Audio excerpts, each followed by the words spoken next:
একসাথে অতিরিক্ত গরু, খাসি কিংবা মুরগির মাংস রান্না করেছেন? মাংস খেতে খেতে বিরক্ত হয়ে গেছেন? তাহলে আমি বলবো আজকের ভিডিওটি আপনার জন্য। অবশিষ্ট মাংস দিয়ে কিভাবে সবথেকে সহজভাবে তেহারি রান্না করা যায়, আজকের ভিডিওর মাধ্যমে আমি তা দেখানোর চেষ্টা করেছি। হ্যালো এভরিওয়ান, আসসালামু আলাইকুম। Welcome to my channel Anayas cookbook. তেহারি রান্না করার জন্য চুলায় একটা কড়াই বসিয়ে তাতে 1/4 কাপ পরিমাণ তেল দিয়ে দিলাম। তেলটা হালকা গরম হলে এখানে আমি কিছু পেঁয়াজ কুচি দিয়ে দিলাম বেরেস্তা করার জন্য। দেখতেই পাচ্ছেন আমার পেঁয়াজ বেরেস্তার থেকে অনেক সুন্দর একটা কালার আসতে শুরু করেছে। অতিরিক্ত পেঁয়াজটাকে ভাজতে যাবেন না, তাহলে পেঁয়াজটা পুড়ে যেতে পারে। এই পর্যায়ে আমি বেরেস্তাগুলো তুলে নিচ্ছি। এবার আমি সামান্য পরিমাণে পেঁয়াজের বেরেস্তার সাথে চিনি দিয়ে দিলাম।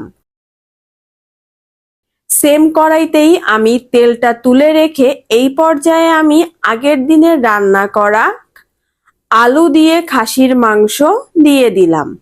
এখানে আমি খাসির মাংস ব্যবহার করেছি, আপনারা চাইলে যে কোনো মাংসই ব্যবহার করতে পারেন। এই পর্যায়ে আমি প্রায় 1 টেবিল চামচ পরিমাণ তেহারির মশলা দিয়ে দিলাম। এখানে আমি রাঁধুনির তেহারির মশলাটা ব্যবহার করেছি। আপনারা এখানে যে কোনো ব্র্যান্ডের তেহারির মশলা ব্যবহার করতে পারেন। এই মাংসগুলোকে আমি মোটামুটি 6 থেকে 7 মিনিটের মতো ভালো করে কষিয়ে নিব। দেখতেই পাচ্ছেন মাংসগুলো কিন্তু ভালোভাবে কষিয়ে নেওয়া হয়ে গেছে এবং ঝোলটাও কিন্তু অনেকটা শুকিয়ে এসেছে। এই পর্যায়ে একটা চামচের সাহায্যে আমি ঝোলের মধ্য থেকে শুধুমাত্র মাংস এবং আলুগুলোকে তুলে নিব। আমার সবগুলো মাংস এবং আলু তুলে নেওয়া হয়ে গেছে। এখন আমি এখানে পানি গরম করতে দিব। তার জন্য এখানে আমি মেজারমেন্ট কাপের 4 কাপ পরিমাণ পানি দিয়ে দিলাম। এইবার আমি প্রায় 2 টেবিল চামচ পরিমাণ তিহারির মশলা দিয়ে দিব পানির মধ্যে। যেহেতু আমি এই মেজারমেন্ট কাপের 2 কাপ পরিমাণ চাল নিয়েছি, তার জন্য এই সেম মেজারমেন্ট কাপের 4 কাপ পরিমাণ পানি দিয়ে দিয়েছি। প্রায় 2 টেবিল চামচ পরিমাণ বাদামের গুঁড়ো দিয়ে দিলাম। আপনারা চাইলে এখানে কাজু, পেস্তা কিংবা চীনাবাদাম পেস্টও ব্যবহার করতে পারেন। এখানে আমি প্রায় 1/2 কাপ পরিমাণ গুঁড়ো দুধ দিয়ে দিলাম। পুনরায় সবকিছুকে ভালো করে পানির সাথে মিশিয়ে নিতে হবে। আর এরই মধ্যে পানিতে কিন্তু বলক চলে আসছে। এই পর্যায়ে আমি আগের থেকে 2 কাপ চিনি গুঁড়া পোলাওর চাল ধুয়ে পানি ঝরিয়ে রেখেছিলাম। এই চালগুলো আমি এবার পানির মধ্যে দিয়ে দিচ্ছি। ভালো করে সবকিছু একবার নেড়েচেড়ে মিশিয়ে নিব। পরিমাণ মতো লবণ দিয়ে দিলাম। ঘ্রাণের জন্য 3টা কাঁচামরিচ দিয়ে দিলাম। এবার ঢাকনা দিয়ে ঢেকে অপেক্ষা করব চালগুলোকে অর্ধেক সিদ্ধ হওয়া পর্যন্ত।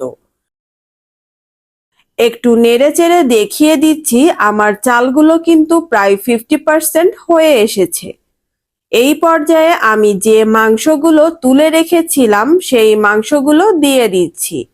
এবার সবকিছু ভালো করে আবারও নেড়েচেড়ে মিশিয়ে দিচ্ছি। আবারও ঢাকনা দিয়ে কিছু সময় অপেক্ষা করব।